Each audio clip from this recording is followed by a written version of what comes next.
Sir, Yathindra Siddaramaiah ಒಂದು statement ಕೊಟ್ಟರು. ಸತೀಶ್ ಜಾರಕಿಹೊಳಿ ಅವರು ಅದನ್ನು ಮುಂದುವರ್ಸ್ಕೊಂಡು ಹೋಗ್ತಾರೆ ನಾಯಕತ್ವ ಅನ್ನುವಂಥ ನಿಟ್ಟಿನಲ್ಲಿ ಹೇಳಿಕೆ ನೋಡಿ. ಈಗಾಗಲೇ ಅವರೇ ಕ್ಲಾರಿಫಿಕೇಶನ್ ಕೊಟ್ಟಿದ್ದಾರೆ. ಸೈದ್ಧಾಂತಿಕವಾಗಿ ಸಾಕಷ್ಟು ಜನ ನಮ್ಮ ಪಾರ್ಟಿನಲ್ಲಿ ಏನು ನಮ್ಮ ಕಾಂಗ್ರೆಸ್ ಐಡಿಯಾಲಜಿನ ಮುಂದುವರ್ಸ್ಕೊಂಡು ಹೋಗ್ತಾ ಇದ್ದಾರೆ. ಅದರಲ್ಲಿ ಸತೀಶ್ ಜಾರಕಿಹೊಳಿ ಅವರು ಒಬ್ಬರು ಅಂದ್ಬಿಟ್ಟು ಅವರೇ ಹೇಳ್ತಾ ಇದ್ದಾರೆ. ಅದರಲ್ಲಿ ಅವರು ಒಂದು ಸಂಘಟನೆ ನಡೆಸ್ತಾರೆ ಮುಂಚೆಯಿಂದನೂ. ಯಾವುದು ನಿಮ್ಮ ಇದ್ರ ವಿರುದ್ಧ, ಮೂಢನಂಬಿಕೆಗಳ ವಿರುದ್ಧ, ಸಂವಿಧಾನದ ಪರವಾಗಿ ನಡೆಸ್ತಾ ಇದ್ದಾರೆ. So there is nothing wrong ಅಲ್ಲ. ಸಮಸ್ಯೆ ಏನಿದೆ, ಇವರು ಸೈದ್ಧಾಂತಿಕವಾಗಿ ಬದ್ಧರಿದ್ದಾರೆ.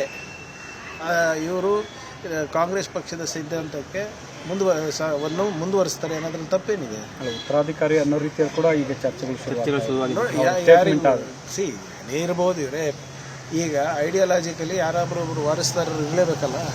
ಈಗ ಕಾಂಗ್ರೆಸ್ ಐಡಿಯಾಲಜಿ ಇರ್ಬೋದು, ಮುಂದಿನ ಪೀಳಿಗೆ ಕಲಿಸ್ಬೇಕಾಗಿರೋದು ನಾವೇ ಅಲ್ವಾ. ಇವಾಗ ಯಾರು ಅಧಿಕಾರದಲ್ಲಿದ್ದಾರೆ, ಅದು ಸತೀಶ್ ಜಾರಕಿಹೊಳಿ ಅವರು ಇರ್ಬೋದು, ದಿನೇಶ್ ಅವರು ಇರ್ಬೋದು, ಬೈರೇಗೌಡರು ಇರ್ಬೋದು, ಯಾರೇ ಇರ್ಬೋದು, ಯಾರ್ಯಾರು ಪಕ್ಷದಲ್ಲಿ ಅಧಿಕಾರ ಅನುಭವಿಸಿದ್ದಾರೆ ಅವ್ರು ತಾನೇ ಐಡಿಯಾಲಜಿ ಮುಂದುವರಿಸಬೇಕು ಮುಂದಿನ ಪೀಳಿಗೆ. ಸತೀಶ್ ಜಾರಕಿಹೊಳಿ ಅವರು 2028 ನಾನು ಕ್ಲೈಮ್ ಮಾಡ್ತಾರೆ. What ever it is, party will decide, people will decide. ಎಲ್ಲರೂ ಸೇರಿ ಅವರಾಗಿರ್ಬೋದು, ನಾವಾಗಿರ್ಬೋದು, ಈ ತತ್ವ ಸಿದ್ಧಾಂತವನ್ನು ಉಳಿಸ್ಬೇಕು, ಬೆಳೆಸಬೇಕು, ರಾಜ್ಯವನ್ನು ಆರ್ಥಿಕವಾಗಿ ಬಲಿಷ್ಠ ಮಾಡಬೇಕು, ಸಮಾಜದ ಏನು ಕಟ್ಟಕಡೆಯ ಮನುಷ್ಯನಿಗೂ ಕೂಡ ಒಂದು ಸ್ವಾಭಿಮಾನದ ಬದುಕು ಕೊಡಬೇಕು. ಅದನ್ನು ನಮ್ಮ ಐಡಿಯಾಲಜಿ ಇದೆ. ಅದಕ್ಕೆ ತಕ್ಕಂಗೆ ಎಲ್ಲರೂ ಕೆಲಸ ಮಾಡ್ತಾರೆ.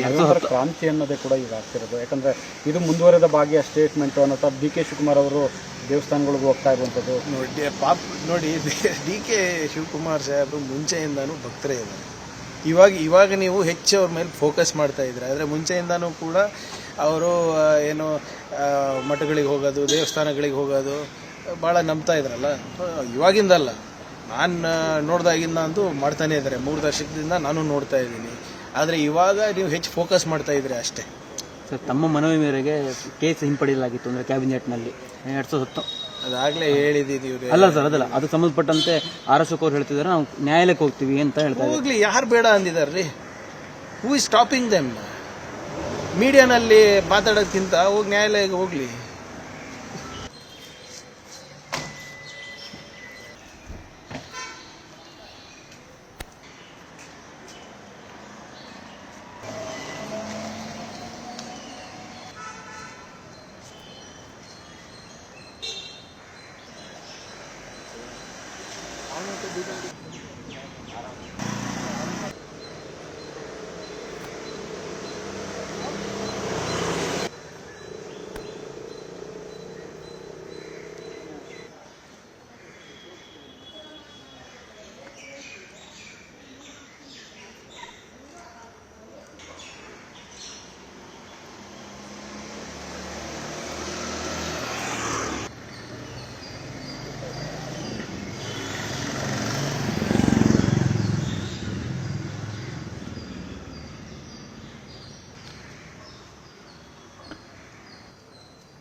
ನಿರ್ಭೀತ, ನಿಷ್ಪಕ್ಷಪಾತ, ವಿಶ್ವಾಸಾರ್ಹ ಸುದ್ದಿಗಳಿಗೆ ಮತ್ತೊಂದು ಹೆಸರಾಗಿರುವ ನ್ಯೂಸ್ 18 ಕನ್ನಡ ಈಗ ಆಪ್ನಲ್ಲೂ ಲಭ್ಯವಿದೆ.